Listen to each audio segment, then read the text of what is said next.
Dr. Matthew Walker, they did a lot of experiments, especially on students. They had 20 students. 10 of the students had 6 hours sleep a night. The other students, the other 10, had 8 hours sleep a night. And they all learnt the same things. 3 months later, they tested them, and the ones that had 8 hours sleep a night, I think it was 40% more knowledge they retained compared to the ones having 6 hours sleep a night. Now, 6 hours sleep a night, you almost feel okay on 6 hours sleep a night. He explains how this is the most dangerous, is 6 hours sleep a night. If you have 4 hours sleep, you don't feel very good. But if you have 6 hours, you actually feel okay. Dr. Matthew Walker showed that 10 nights of 6 hours sleep a night, 50% less cognitive performance and 50% less physical performance. And he said the danger is you don't even realise that you're lacking. He also showed that there are more accidents due to sleep deprivation than alcohol.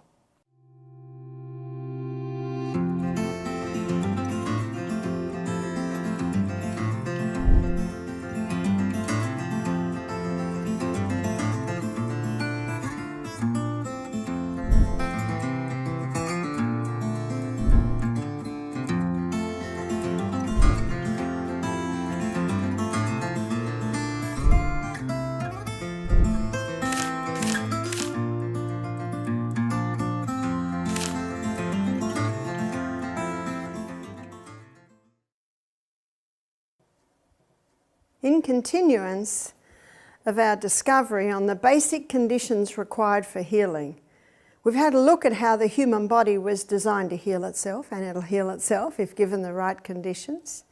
In our previous 2 presentations, we looked at the importance of pure air so that we can get that oxygen so vital for the life of the human body. We looked at sunshine. We looked at how the sunshine is not the enemy in the sky.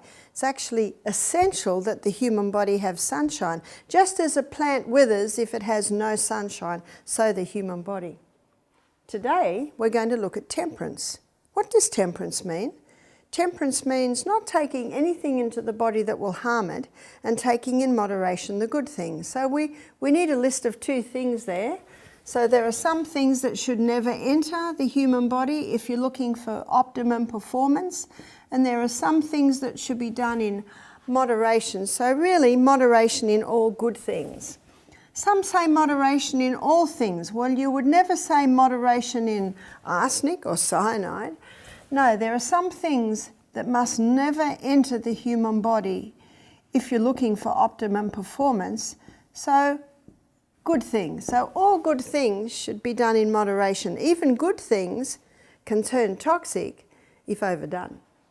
Also work. Work should be done in moderation. What's the old saying? All work and no play makes Jack a dull boy, but also play. All play and no work makes Jack a poor boy. So basically it's a balance of all good things. It surprises me that we've come to a time on planet Earth where adults don't teach children to work. If you don't teach a child to work, you deprive them of the joy of accomplishment.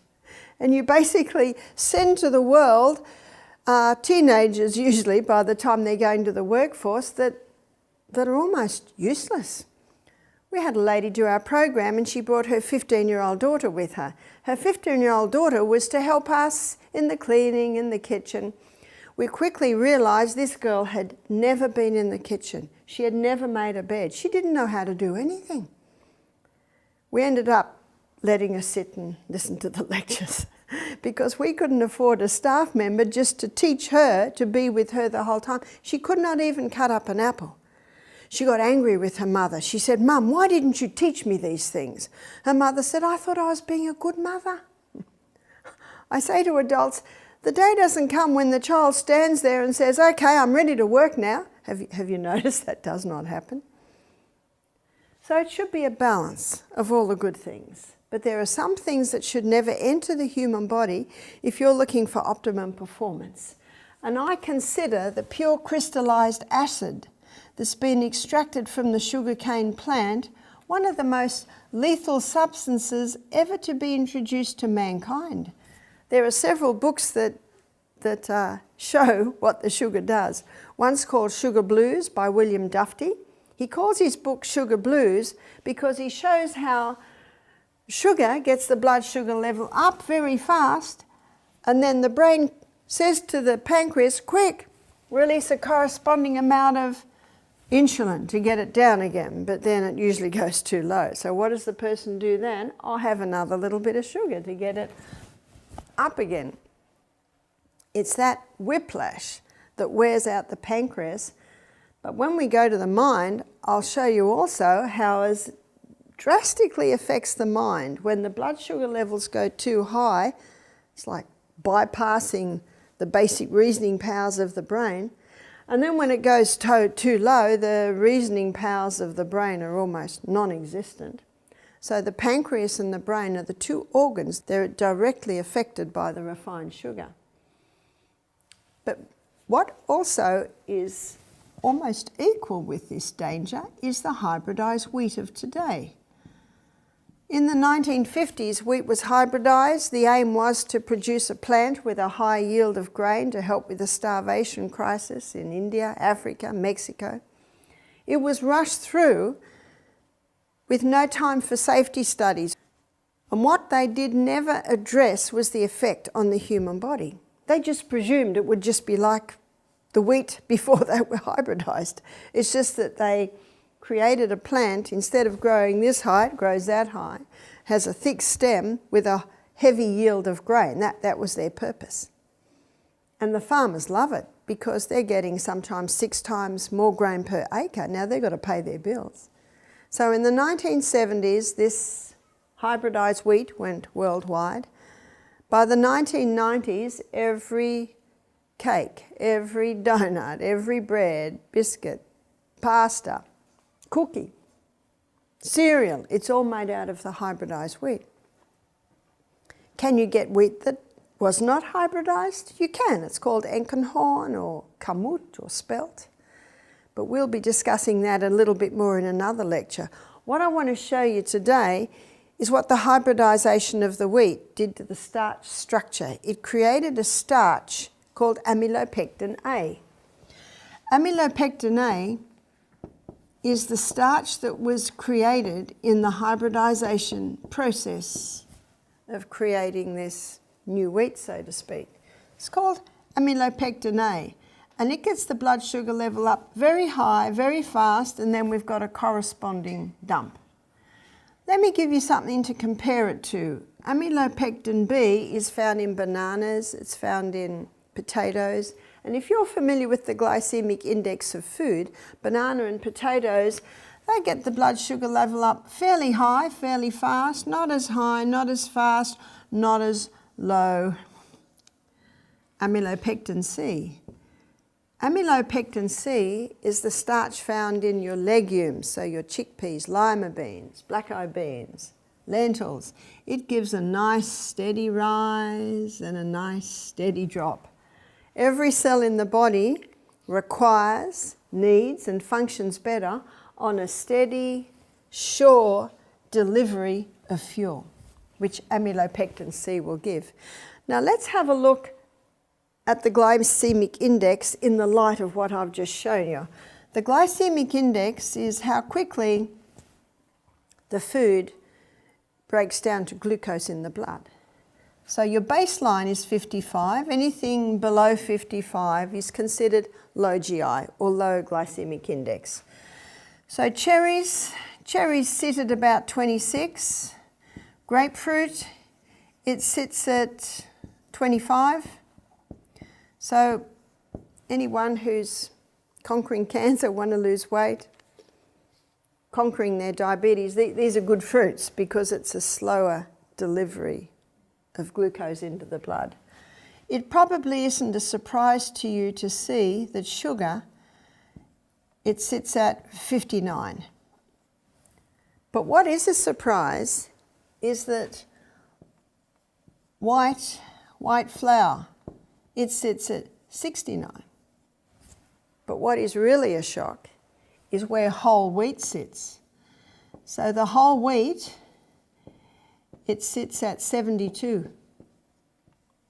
How could that be? How could whole wheat get the blood sugar level up higher and quicker than white? It's because it hasn't been refined, it's got more amylopectin A in it. And the tragedy is, most diabetics are told, have whole wheat bread, whole wheat pasta, whole wheat articles of food. So why aren't they told this? Well, unfortunately, Australia and America grow a lot of wheat. So if this is known, can you see wheat consumption would drastically drop? It's a difficult subject to broach. But we've seen many diabetics totally conquer their diabetes, type 1 and type 2. And part of conquering diabetes is eliminating the wheat. The ancient grains are fine, the ones that were not hybridised. There's your spelt. We had a farmer from out west come and she said, we grow spelt, but she said we don't get near as much money per acre as we get for the hybridised wheat. Can you see the problem? And that's why the wheat is here. You have a look at the time frame again. So 1970s, this wheat went worldwide. 1990s, all wheat products are made out of the hybridised wheat. Now let's compare diabetes. Diabetes has just exploded. Yes, the sugar plays a big role, but so does the hybridised wheat. And how many are a combination of all those two? There's your donuts, there's your cakes, cookies, pastries. Caffeine. We're looking at the articles that should not enter the human body if you're looking for optimum performance. Why caffeine? What's the problem with caffeine? Remember, we always should have Y on the tip of our lips. Here is a nerve cell. And our nerve cell is different to other cells. It's our electrical system. So it doesn't touch, they don't touch each other, they communicate with each other via little chemical messengers. This is the arm that comes out of the nerve cell. Here is these are all the receiving stations. They're called dendrites. This is the axon. And then at the bottom of the axon, there's little filaments with little boutons. And here is the next nerve cell. Here are the dendrites or the receiving stations. Chemical messengers shoot from cell to cell, anywhere between 2 and 200 miles an hour. These little chemical messengers called neurotransmitters are shooting through. So the messages come in, they're encapsulated, they're sent down the arm into the little boutons, then they release out to the next nerve cell. One nerve cell has the ability to communicate with 20,000 other nerve cells. What caffeine does is it interferes with the neurotransmitter level. Let me show you. One is adenosine, and adenosine is a neurotransmitter that acts like the brakes. When caffeine goes into a body, adenosine levels drop. Now that's potentially dangerous. Brakes are failing. So very quickly, the body adapts and adjusts. Don't we love this adaptation process of the body? It can actually be good news and bad news. But it's got to try and maintain those brakes, and so it develops extra receptor sites to grab every bit of adenosine that comes through. Then the person comes to our health retreats. We don't serve any coffee. Adenosine levels go back to normal, receptor sites get flooded, and that hurts. More people suffer from caffeine withdrawals than any other withdrawal. We've had people come off methamphetamines, methadone, heroin, alcohol, cigarettes. No one suffers like the coffee drinker. Now I'm talking about short-term suffering. They recover much quicker than the other addictions. The other neurotransmitter that's affected is acetylcholine. And acetylcholine is a neurotransmitter that has to do with brain function, and it rises when someone has a cup of coffee. Isn't that good? Don't we need our brain sparky? Well, the problem is the brain now says, oh no, we've got an imbalance. We've got too much acetylcholine. Stop making so much. So there might be an initial spark of brain function, but then there's a corresponding dump. The other neurotransmitter that's affected is dopamine. And dopamine is your pursuit of reward, your pursuit of happiness hormone, your pursuit of escape. It rises when a person has a cup of coffee. So eventually, of course, dopamine levels are being exhausted. Caffeine causes a chemical imbalance in the brain. It must have been about 5 years ago, National Geographic did a whole article on coffee. And it said in that article, all the geniuses are found drinking coffee. In fact, you read that article and you just want to go out and buy coffee. I was intrigued by this article. Next edition of National Geographic was full of letters from people saying, why did you only give half the story? And they only gave half the story. There's the initial rise. What about the corresponding dump? Because the brain runs according to precision balance, it's constantly working to keep that balance. I was refreshed to see that a lot of people wrote in very damning, saying, you only gave half the story. Mercury. Mercury is a neurotransmitter.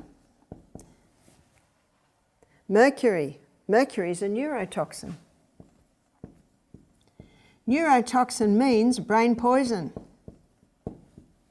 And this brain cell is unique in that once it dies, it's gone, does not regrow.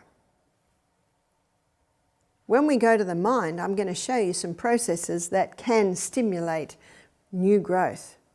But once that's dead, it's gone. There is a part of the brain that, when properly stimulated, can make new brain cells. But once that's gone, it's gone. So we have to protect our brain cells because the ones we have now, we have for life. And mercury is a neurotoxin.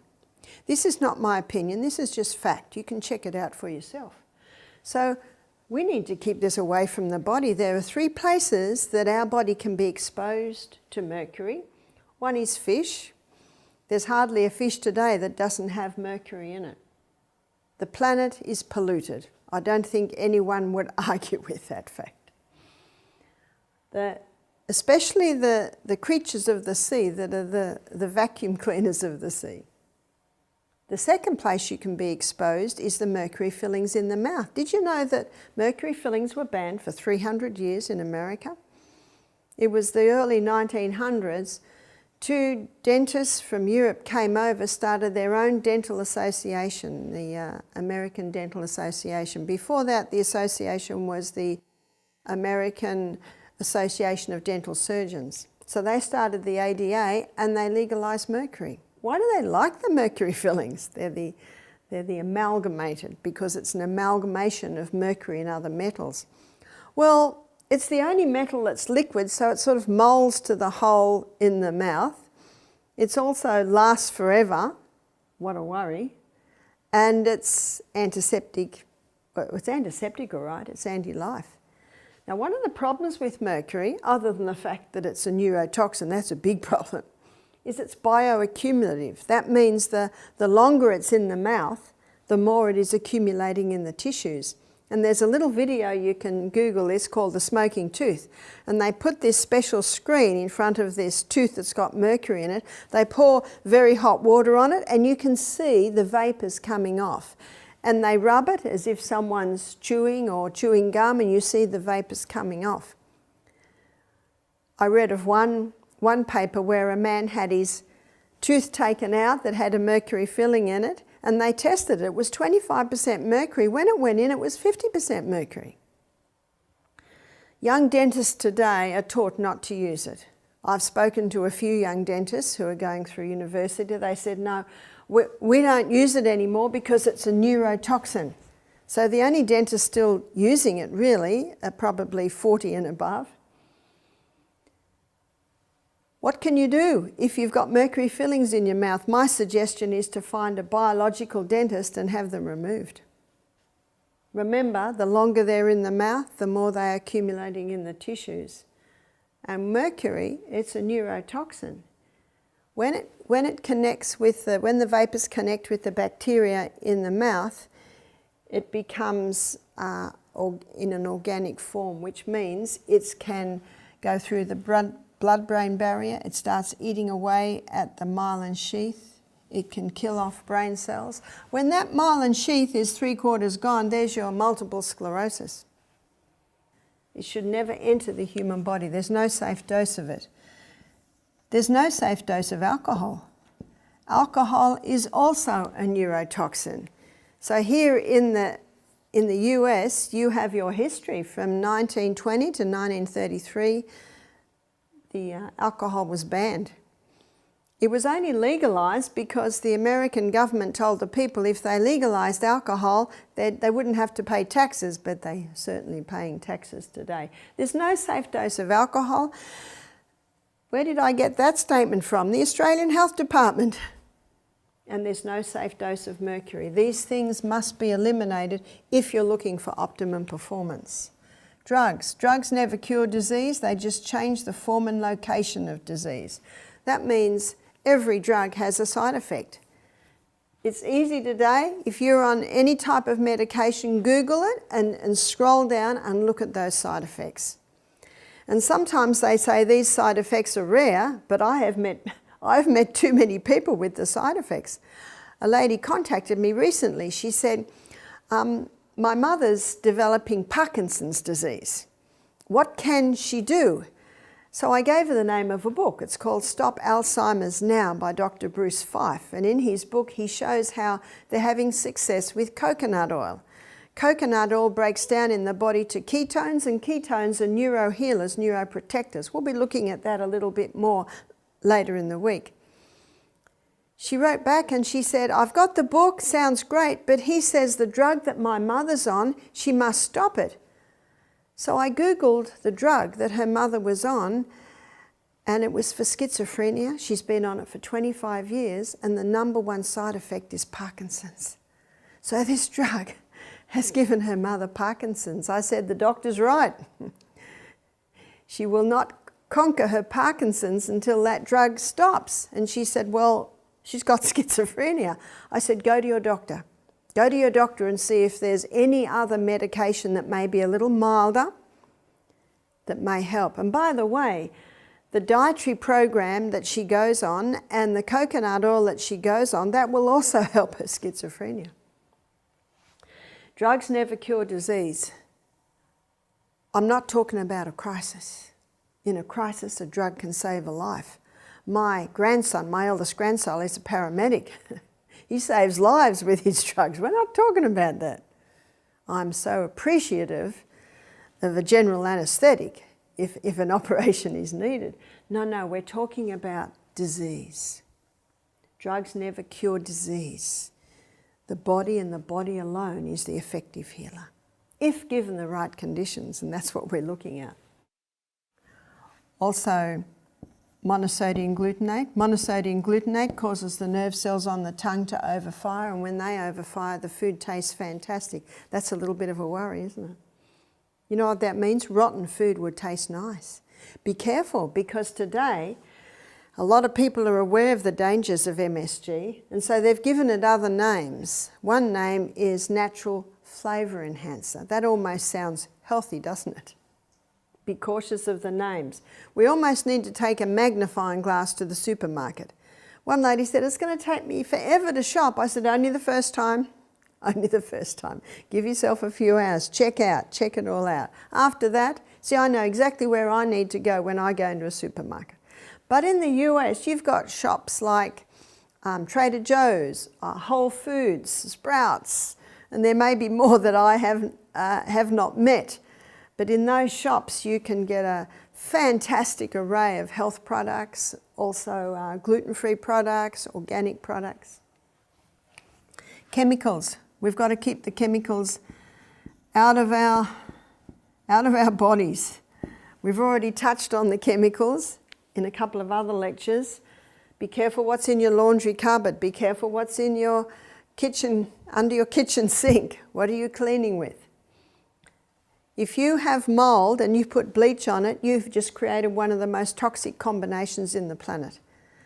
So what can you do for mould? White vinegar. White vinegar will wipe it out. Bleach will kill mould and feed fungus. That's the next crop of mould.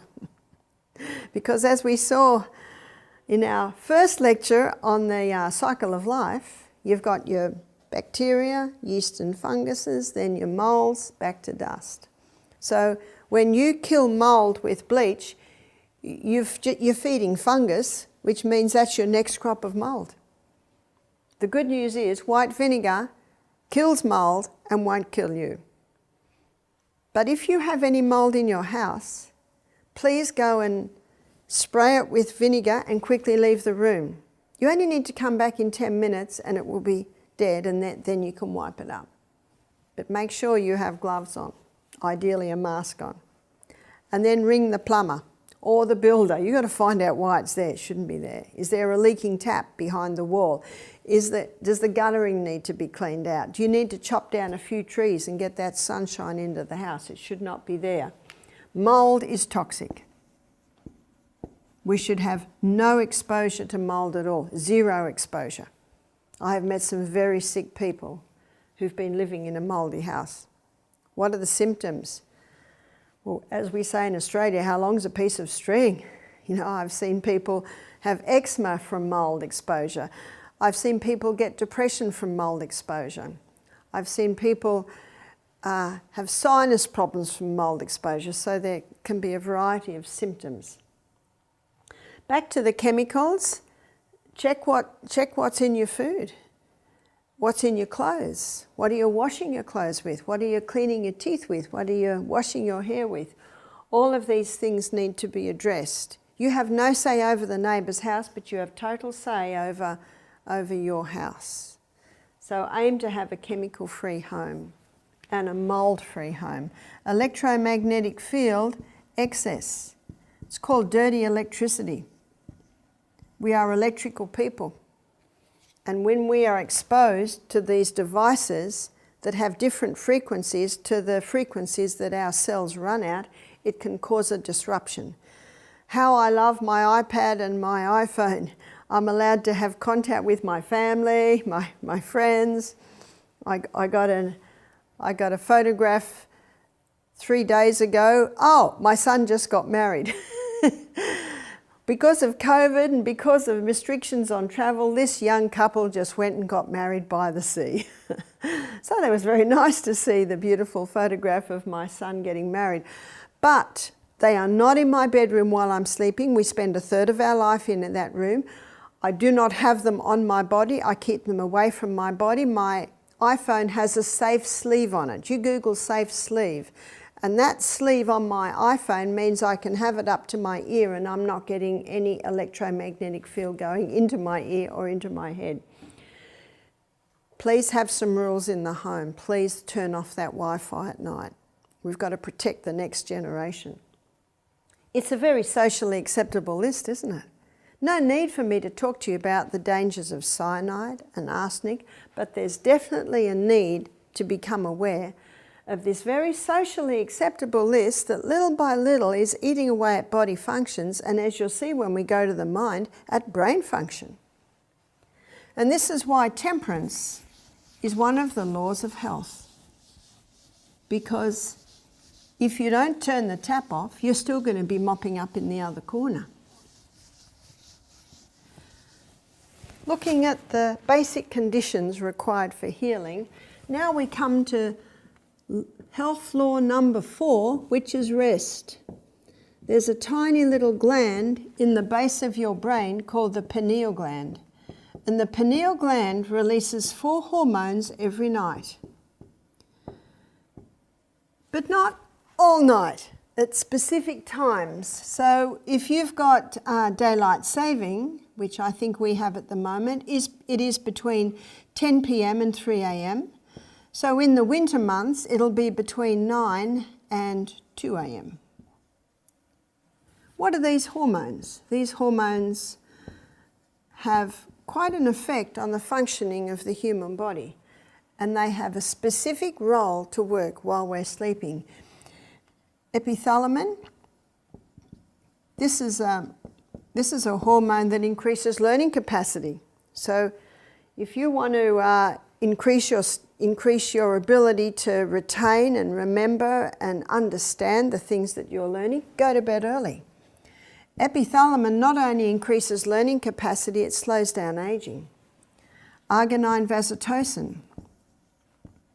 Arginine vasotocin is a hormone that puts you into a deep sleep, and it is also your natural painkiller. So if you have pain of any sort, go to bed early and your natural painkiller will kick in. But there's a waste from using that natural painkiller, so it is important to exercise in the day. When you exercise in the day and you build up a little bit of perspiration, it releases the waste.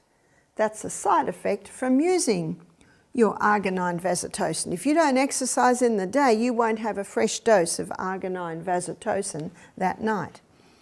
Melatonin is called your fix and rejuvenate nighttime hormone. And serotonin. Serotonin is your mood hormone. If you want to be happy all day long, go to bed early. If you want happy children, put them to bed early. My daughter-in-law has big blinds in her children's bedroom to cut out the light in the summer so they'll go to sleep early. It was probably in about the 1920s, a group of scientists were doing tests on rats while they slept, and they found that there was a period of time while they slept where the eyes were moving rapidly. They had electrodes on their brain and they found the brain was moving rapidly. And then there were periods of time where the eyes moved slowly, and they found that at the same time the brain was moving slowly. So they called it non-rapid eye movement time, and they called the rapid eye movement time. As they researched, they began to find out more and more about what happens while we sleep. And they found that in non-rapid eye movement time, there's a courier service. So what do I mean by a courier service? All through the day, everything that happens to us through the day is stored in our hippocampus at the back here, and that's our short-term storage unit. Everything that happens through the day is stored in the short-term storage unit. While we sleep, there's a courier service that takes it from the short-term storage unit up to the cortex, and it's in the cortex at the top of the brain where our long-term storage unit is. Something else happens in non-rapid eye movement time, and that's a cleaning. There's a cleaning system happen. It can be likened to the cleaning system that happens in many cities while we sleep. The cleaners come out. The cells actually shrink a little bit, allowing more fluid between the cells. So what's cleaned? Waste from neuronal activity, waste from combusting glucose and oxygen in the cell. And as you'll see when we look at the mind, that cleaning system even has the ability to clean up negative emotions. What happens in rapid eye movement time? In rapid eye movement time, there's a filing system. Remember what the courier system is doing? It's taking short-term memory to the long-term memory storage unit, and it's filed. Dr. Matthew Walker, in the book Why We Sleep, he's a neurologist. He's also an atheist. And he says it's almost as if sleep has an intelligence. Isn't that interesting? Well, it certainly does. God is the intelligence behind it, and it's an amazing process. Now, the filing happens in a certain order, and what helps to determine how it's filed is our dreams. This is the dreaming time. No wonder the eyes are moving fast. I don't know about you, but I have some crazy dreams. The dreams help to know how to file the memories that you experience through the day. Something else is happening in rapid eye movement time, and that is a consolidation of the things we learnt through the day. A consolidation or a confirmation or a settling in of the things that we learnt. It's in rapid eye movement time that the inventions are happening. Now let me show you how they work while we sleep. What the researchers discovered is these happen in 90-minute cycles. Dr. Matthew Walker, in his book Why We Sleep, he said not negotiable 8 hours sleep a night. Not negotiable. So the choice you have is you can do 8 p.m. to 4 a.m. That's great time for students studying, because from 4 to 6, peak study time. You will learn almost twice as much compared to trying to study at midnight and falling asleep. So you can do 8 to 4 or 9 to 5. 9 to 5 is probably my favourite. Or at a stretch, 10 to 6. So let's do the 9 to 5. So from 9 to 10:30, there's our first 30-minute one. Non-rapid eye movement time takes up 80%. And your rapid eye movement time takes up 20%. And that's not a surprise. It's in the early part of the night where we need to get that information from the short term up to the long term. 10:30 to midnight. We've got 60% rapid eye movement and 40%, non-rapid eye movement, 40% rapid eye movement. So then we get to from 12 to 1:30 a.m. Then we're looking at about a 50-50, 50 rapid eye movement and 50 non-rapid eye movement. Then we get from 1:30 to 3 a.m. and we're looking at 40% non-rapid eye movement and 60% rapid eye movement time. And then we've got, say, 3 to 5. 3 to 5 a.m. we've got 20% non-rapid eye movement happening and 80% rapid eye movement happening. Fascinating. And it shows so much. So what happens in people who don't go to bed till midnight? And unfortunately, because of technology today, you see this so much. At a recent health retreat that we ran in Alabama, I was surprised and almost shocked at how many of our guests, and we had 11 guests, are going, the earliest was 11 p.m. Some midnight, some 1 a.m. I said, what do you do? What are you doing at that time of night? I can promise you, if the lights are dull, you have a book and there's soft music in the background, you can't stay awake. I can't. What's keeping them awake? It's technology. When I discovered that these devices have blue light, not the same as sunlight, but similar, telling us it's daytime, I used to do all my emails of an evening. I don't now. I do my emails late afternoon. Because when that sun goes down, guess what should happen to the devices? They should close. Huge problem today is insomnia. Huge problem. By looking at this, you can see why. Dr. Matthew Walker, they did a lot of experiments, especially on students. They had 20 students. 10 of the students had 6 hours sleep a night. The other students, the other 10, had 8 hours sleep a night. And they all learnt the same things. 3 months later, they tested them, and the ones that had 8 hours sleep a night, I think it was 40% more knowledge they retained compared to the ones having 6 hours sleep a night. A 6 hours sleep a night, you almost feel okay on 6 hours sleep a night. He explains how this is the most dangerous, is 6 hours sleep a night. If you have 4 hours sleep, you don't feel very good. But if you have 6 hours, you actually feel okay. Dr. Matthew Walker showed that 10 nights of 6 hours sleep a night, 50% less cognitive performance and 50% less physical performance. And he said the danger is you don't even realise that you're lacking. He also showed that there are more accidents due to sleep deprivation than alcohol. And yet look at the campaign to get people to stop drinking and driving. We should have an equal campaign And of course, I no way am condoning drink driving. But he says that in drink driving, at least they try and brake.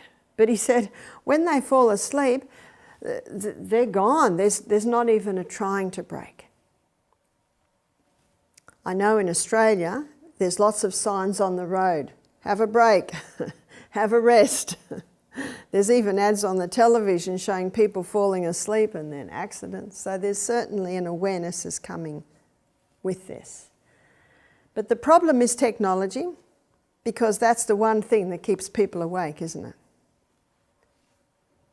So how can we increase the output of these reviving hormones at night and access the value of this 8 hours sleep a night?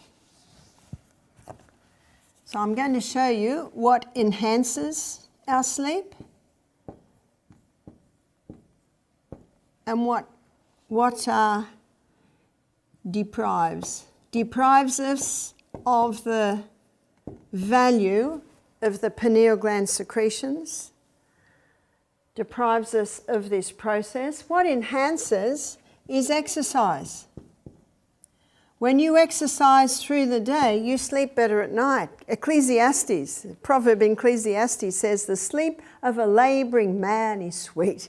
In other words, when we are physically moving through the day, we're a lot more likely to sleep at night because our body's exhausted. What also enhances is hydration. We need to be well hydrated when we sleep. You can't hydrate your body just before you go to sleep. You've got to start in the beginning of the day. When you start in the beginning of the day, by the time you go to sleep at night, you've got a well-hydrated body. I don't drink a lot of water before I go to sleep because I don't want my sleep to be interrupted with having to get up to the bathroom. But I would drink probably 3 to 4 glasses before breakfast. It's easy for me. I wake at 5 and eat at 7. And then I would have possibly another 3 glasses between breakfast and lunch. I try and leave a good 5 hours between my meals. And so in the afternoon, I have 2, maybe 3 glasses of water. And that allows me to sleep all night. I know some people that can drink 2 glasses of water before they go to bed and they can sleep all night. So you just have to get to know what works for you. That's why we're the doctor. If it works, do it. If it doesn't work, adjust until it does work. What deprives, of course, is lack of oxygen, which is lack of exercise, and dehydration. But what deprives also is late nights. Well, that's fairly obvious. If a person goes to bed at midnight, their short-term memory unit can be half full, so that the memory can't all fit in. So this is a contributing factor to losing memory. What also enhances is sleeping with an empty stomach.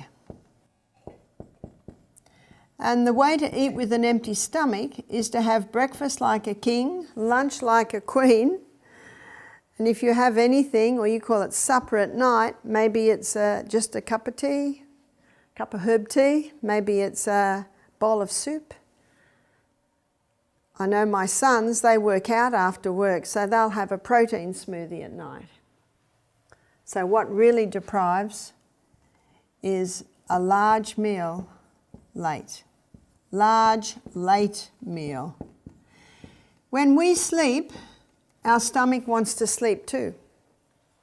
And if our stomach has just had a big meal, it cannot sleep, because if it sleeps, then the food in the stomach starts to rot, and that can poison the whole system. So that also deprives. What also deprives is technology in the bedroom.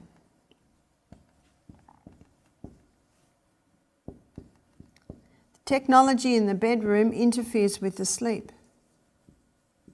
80% of Americans sleep with their phone under their pillow, and the pillow is no protection against these electromagnetic fields. Is this the contributing factor to the headaches we're seeing, the mental illnesses that we're seeing?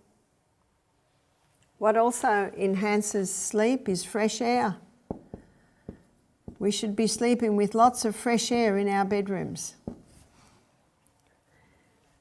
And if you complain because it's cold, well, have a hot water bottle on your feet and have a nice big feather doona.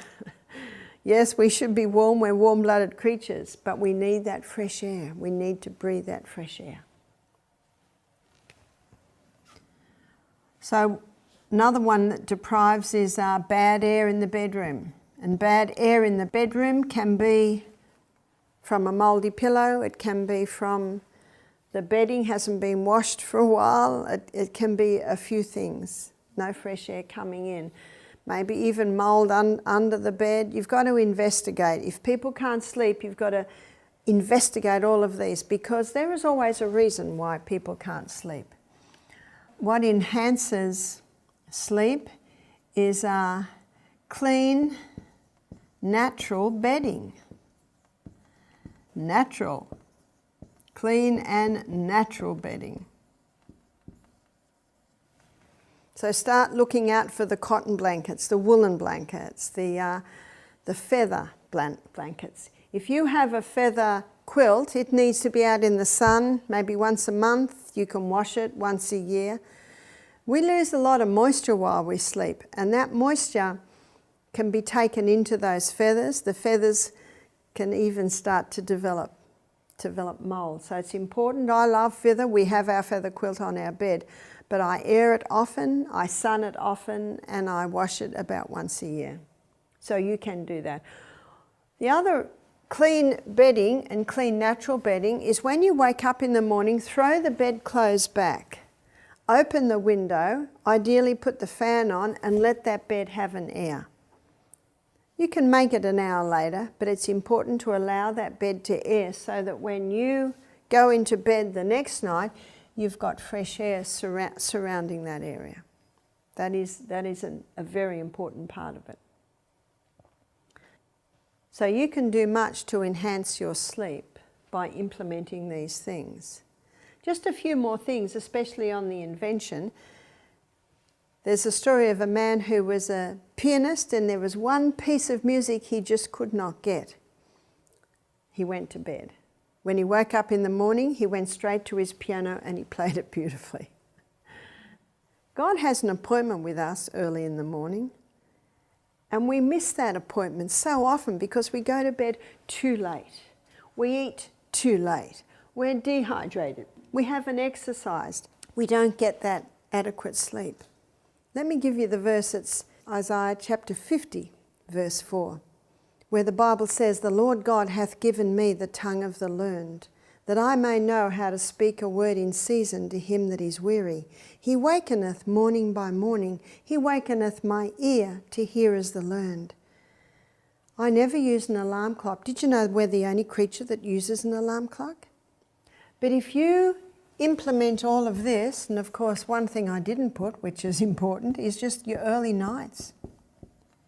If you go to bed in a fresh, clean bed with the windows open, and you've got an empty stomach, you're well hydrated, you've exercised through the day, there's no technology in your bedroom, that still quiet voice can easily waken you in the morning. And I know that when I have meetings to give, I must do this. I must get that early morning appointment where God puts ideas into my brain. There's your inventions. It's in those early hours. Have you noticed that if we have a dream, we don't remember it if we wake up at midnight? But if we wake up at 3 or 4, we usually remember it because that's when the dreaming time happens. As you'll see when we look at the mind, the tragedy is most people go through life never fully accessing the full potential of their mind. There's a great deceiver out there. We talked about the deceiver earlier. And what he wants to do is inhibit the part of our brain where God communicates with man. He wants to prevent human beings going to that early morning appointment. And so with great deceptive power, he lures them into the technology at night. He lures them into eating late at night. Remember, it's a deception. So many people don't realise, especially those with insomnia, that they're contributing to the problem. We can have sleep that revives. We can have sleep that heals, as long as we adhere to the formula. So rest not only at night, but in the Bible. I was about 25 when I read the Bible, and I got to Exodus, where the 10 Commandments are. And I got to the 4th commandment, and it said, 6 days God made heaven and earth, and the 7th day he rested. So man should do all his work on 6 days and rest the 7th. I was surprised at this because I'm a 5th generation Scottish descent, so I grew up in a Presbyterian church, and we went to church every Sunday. But I remember listening to adults talk one day, and they were saying, yes, Saturday's the true Sabbath, but we go to church on Sunday. And this intrigued me. I was a very quiet child, and you know what quiet children do? They listen. They listen to adults. They listen to lots around them. That's why I say it is good to have quiet children. They take in more. So I was excited in my early 20s to meet some young people who were Seventh-day Adventists that kept the Sabbath.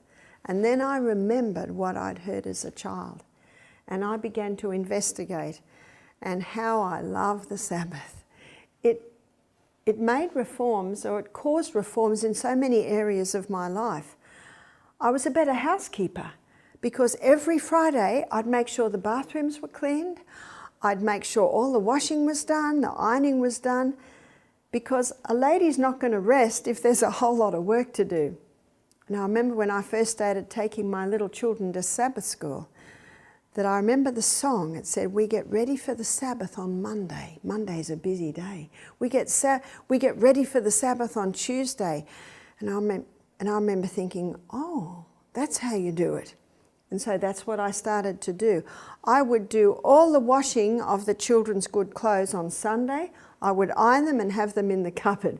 You don't want Friday to be crazy. So little by little by little, I prepared for the Sabbath. My husband and I love work. You can't hold us down. I think if it wasn't for the Sabbath, we'd wear out very quickly. But on the Sabbath, my husband does not turn his computer on. He does not go to the office. So remember the Sabbath day and keep it holy.